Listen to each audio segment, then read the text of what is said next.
Hi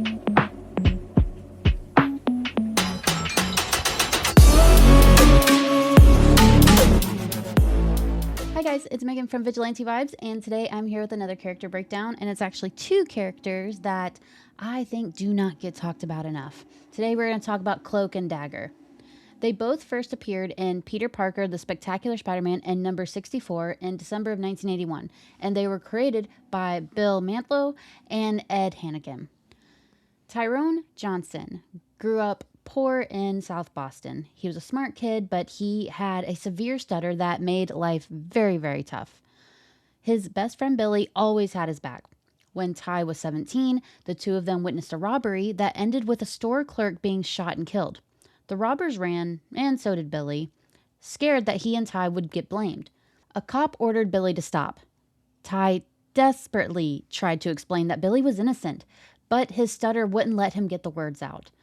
The officer shot Billy dead. Feeling guilty and terrified of the police, Ty ran away to New York City. When he got to Manhattan's Port Authority, he was broke and desperate enough to consider robbing a well-dressed runaway girl named Tandy Bowen. But before he could even act, someone else snatched her purse. Ty instinctively chased the thief down, got the purse back, and returned it. Tandy thanked him, bought him food, and the two quickly bonded. Tandy was 16 and from Shaker Heights, Ohio, a wealthy Cleveland suburb. Her mother, Melissa, was a famous, self-absorbed supermodel who'd made a fortune from her career and her ex-husband's estate. Tandy's father had left for India chasing spiritual rebirth. And her stepfather, Philip, was kind. He was kind. But Tandy never got over the feeling of being abandoned. Her mom barely paid attention to her, and when an older boy she cared about left for college, she felt completely alone, yet again. So she ran away to New York, where Ty saved her. Not long after meeting, Tandy accepted shelter from some shady men. Ty, very suspicious, went along to protect her. The teens were kidnapped and handed over to a criminal chemist named Simon Marshall, who was testing a new synthetic heroin for Silvermane and the Magia on runaway kids, most of whom had died. Ty and Tandy survived the injections and escaped. The drug did trigger their hidden mutant abilities, so there's that.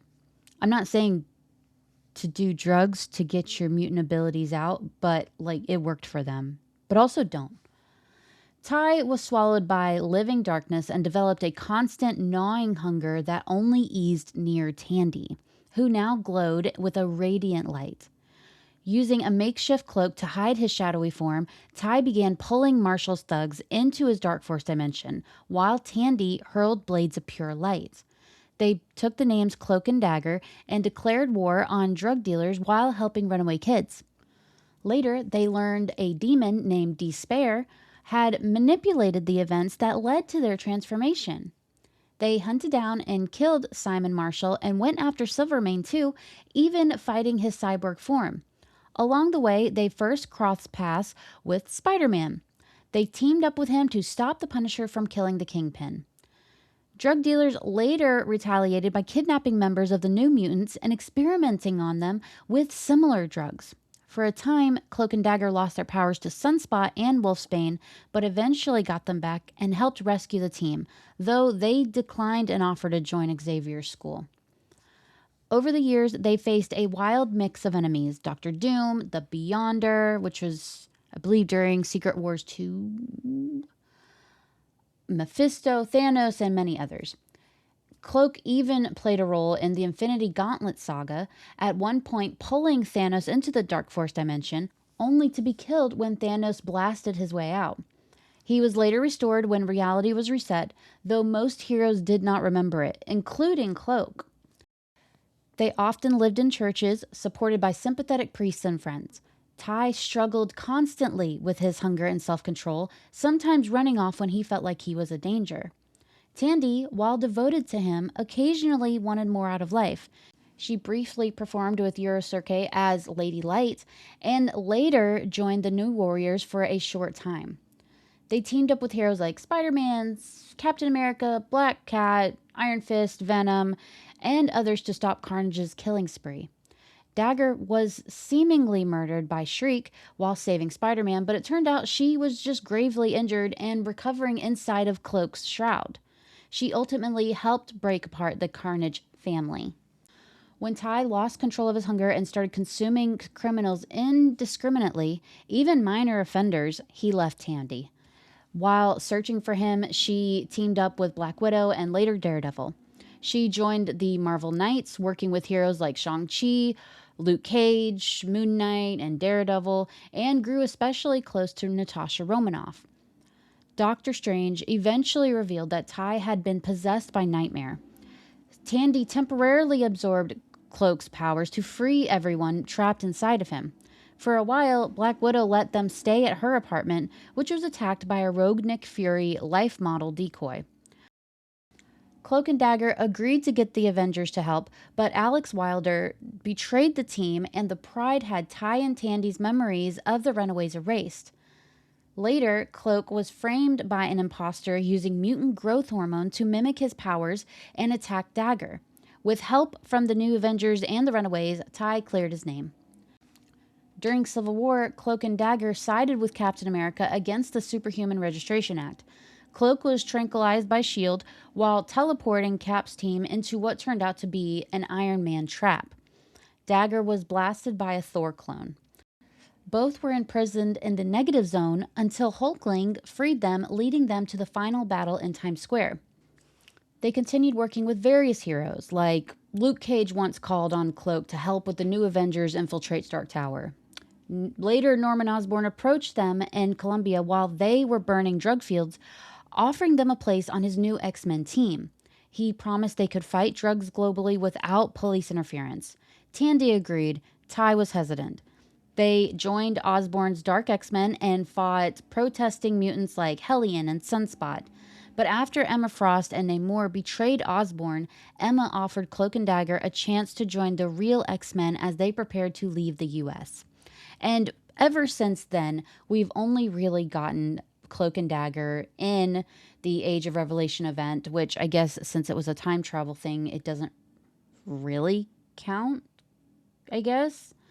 But they had one of the best stories of the event. So if you have not checked out Cloak or Dagger, it's literally called Cloak or Dagger. You absolutely should. All right, so that's a breakdown of their story. Now the question is, what can they actually do? Because I did go into a little bit about their powers, but I want to get into the nitty gritty of it all. So Dagger's powers include light daggers, which is, like literal light daggers. They're about 6-inch little light daggers that she can throw from her fingertips. Living light detoxification. Tandy's energy can also purge a person, removing them from their toxins, drugs, all that. Living light manipulation.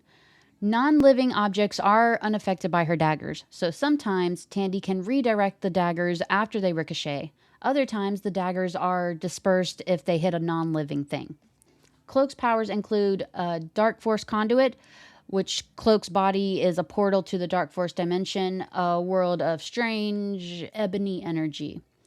Dark Force channeling. Cloak can channel the Dark Force to create a field of darkness in his general vicinity, usually using his cloak as a focal point to manipulate his darkness, though it can spread well beyond the confines of his cloak.